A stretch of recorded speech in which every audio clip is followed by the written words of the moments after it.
Hi friends, মই ৰং চেনেলত সম্প্ৰচাৰিত হৈ থকা সূৰুযমুখী ধাৰাবাহিকখনৰ আজিৰ খণ্ডটো চাবলৈ বহুত বেছি ভাল লাগিব কিয়নো আজিৰ খণ্ডটোত ভনিমা অমৰ ওচৰলৈ যাব আৰু তেতিয়া অমৰে মাহি কিবা হল নেকি বুলি সুধিব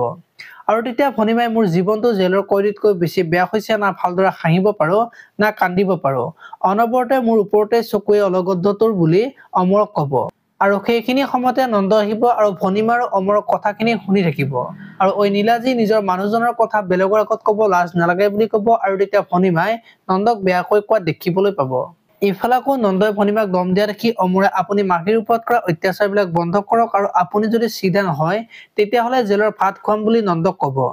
আৰু তেতিয়া নন্দই তই মোক ভয় দেখুৱাইছা নেকি বুলি সুধিব এতিয়া বৰ অমৰে কি ক'ব দেখিবলৈ পাব আজিৰ খণ্ডটোত আনফালাকো ৰত্নৰ লগৰজনে পুলিচে যে এতিয়া সকলোকে বিচাৰি ফুৰিছে আৰু লগৰজনক যে সকলোৱে পইচা বিচাৰি আছে সেই কথাটো ক'ব আৰু তেতিয়া ৰত্নই কি চক্ৰবিহুত সোমালো যিটো বিপদত পৰিছো তাৰ পৰা ওলাও কেনেকৈ বুলি কৈ থাকিব এতিয়া ৰত্নই কি কৰিব দেখিবলৈ পাব আজিৰ খণ্ডটো আপোনালোকে সূৰুযমুখী ধাৰাবাহিকখন চাই কেনেকুৱা পায় কমেন্ট কৰি জনাব আৰু যদি আপোনালোকে এতিয়ালৈকে চেনেলটো সাবস্ক্ৰাইব কৰা নাই তেতিয়া হলে চেনেলটো সাবস্ক্ৰাইব কৰি ভিডিওটোত এটা লাইক কৰি দিব ধন্যবাদ